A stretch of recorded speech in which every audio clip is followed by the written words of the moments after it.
The story of my experiments with truth. Mahatma গান্ধীর আত্মজীবনী, আত্মকথা অথবা সত্যের প্রয়োগ। পর্ব 21। ধর্মের সহিত পরিচয়। বিলাত প্রবাসের 1 বৎসর পরে দুইজন থিওজফিস্ট বন্ধুর সহিত পরিচয় হয়। তাহারা সহোদর ভাই এবং অবিবাহিত। তাহারা আমার নিকট গীতার কথা বলিলেন এবং আমাকে তাহাদের সঙ্গে উহা সংস্কৃতে পড়িতে নিমন্ত্রণ করিলেন। আমি লজ্জিত হইলাম, কেননা আমি সংস্কৃতে বা গুজরাটিতে গীতা পড়ি নাই। সুতরাং আমাকে বলিতে হইল, আমি গীতা পড়ি নাই, কিন্তু আপনাদের সহিত আমি পড়িতে প্রস্তুত আছি। আমার সংস্কৃত জ্ঞান নাই বলিলেই চলে, তবে আমি এইটুকু বুঝিতে পারি যে অনুবাদে যদি ভুল অর্থ থাকে তাহা ধরিতে পারিব। এইভাবে আমি সেই ভাইদের সঙ্গে গীতা পড়িতে আরম্ভ করিলাম। 2য় অধ্যায়ের শেষ শ্লোকগুলির মধ্যে ধ্যায়ত বিষয়ান পুংসঃ সঙ্গস্তেষু পজায়তে সঙ্গাৎ সঞ্জায়তে কামঃ কামাৎ ক্রোধয় বিজায়তে ক্রোধাৎ ভবতি সম্মোহঃ সম্মোহাৎ স্মৃতিবিভ্রমঃ স্মৃতিভ্রংশাৎ বুদ্ধিনাশো বুদ্ধিনাশাৎ প্রণশ্যতি। এই শ্লোকগুলি আমার মনের উপর একটা গভীর রেখাপাত করিয়া গেল। উহার শব্দ আমার কানে এখনো বাজিতেছে। তখন আমার মনে হইল যে ভগবদ গীতা অমূল্য গ্রন্থ। সেই বোধ ধীরে ধীরে বৃদ্ধি পাইতেছে এবং আজ তত্ত্বজ্ঞান সম্বন্ধে উহাকেই আমি সর্বশ্রেষ্ঠ গ্রন্থ বলিয়া মনে করি। আমার দুঃখ ও হতাশার সময় ওই গ্রন্থ হইতে অমূল্য সাহায্য পাইয়া থাকি। উহার প্রায় সমস্ত ইংরেজি অনুবাদই পড়িয়া ফেলিয়াছি। এডউইন আর্নাল্ডের অনুবাদই আমার কাছে তাহার মধ্যে শ্রেষ্ঠ বলিয়া বোধ হয়। মূল গ্রন্থের ভাব সম্পূর্ণ রক্ষিত হইলেও উহা অনুবাদ বলিয়া মনে হয় না। এই সময়ে আমি গীতা পড়িলেও উহা তলাইয়া বুঝার জন্য যেরকম বারবার পড়া দরকার তাহা করিয়াছি বলা যায় না। কয়েক বৎসর পরে গীতা আমার প্রতিদিনের পাঠের গ্রন্থ হইয়া ওঠে। ওই 2 ভাই আমাকে এডউইন আর্নাল্ডের বুদ্ধচরিত পড়িতে বলেন। আমি এতদিন স্যার এডউইন আর্নাল্ডের গীতার কথাই জানিতাম। বুদ্ধচরিত আমি ভগবত গীতা অপেক্ষাও অধিক আনন্দের সহিত পড়িলাম। পুস্তকখানা হাতে লইয়া শেষ না করিয়া থাকিতে পারি নাই। এই ভ্রাতৃদ্বয় একবার আমাকে ব্লাভাটস্কি লজে লইয়া গিয়াছিলেন। সেইখানে আমি ম্যাডাম ব্লাভাটস্কি ও মিসেস বেসাল্টের দর্শন পাই। বেসাল্ট তখন কেবল নতুন থিওজফিস্ট সোসাইটিতে প্রবেশ করিয়াছেন। এই বিষয়ে সংবাদপত্রে যেসব আলোচনা হইত আমি তাহা আগ্রহের সহিত পড়িতাম। এই ভ্রাতৃদ্বয় আমাকে সোসাইটিতে প্রবেশ করিতে বলেন। আমি বিনয় সহকারে অস্বীকার করিয়া বলি, আমার নিজের ধর্মের সম্বন্ধে জ্ঞান কিছুই নাই, সেই জন্য আমি কোনো ধর্মপথের সহিত মিশিয়া যাইতে ইচ্ছা করি না। মনে হইতেছে সেই ভ্রাতৃদ্বয়ের কথায় আমি ম্যাডাম ব্লাভাটস্কির কি টু থিওজফি এই বইখানা পড়ি।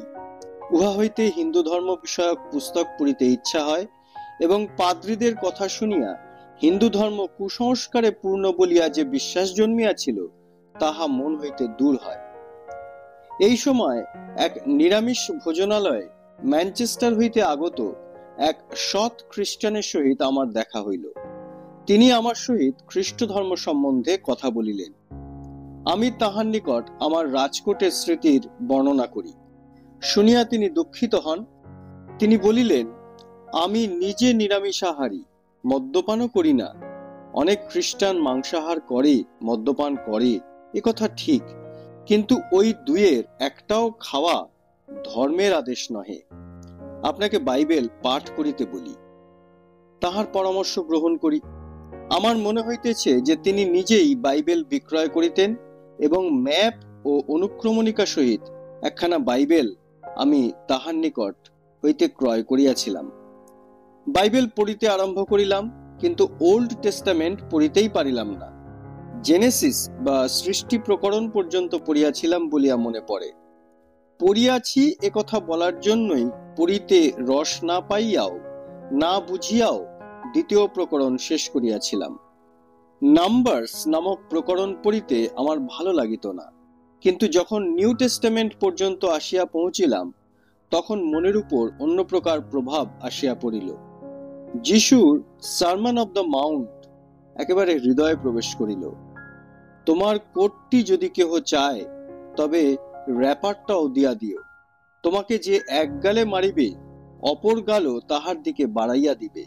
ইহা পড়িয়া মনে অপার আনন্দ হইল। শ্যামল ভট্টের কবিতা মনে হইল।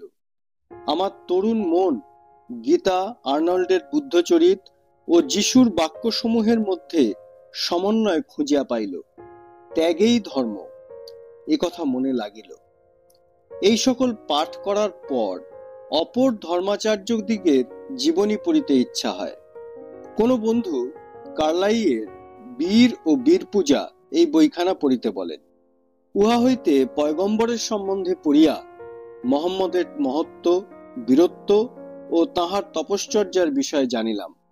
কিন্তু আমি এই পর্যন্ত পরিচয়ের পর তখনকার মতো আর অধিক দূর অগ্রসর হইতে পারিলাম না, কারণ পরীক্ষার বই পাঠ করিয়া আর অপর পুস্তক পড়ার অবকাশ ছিল না।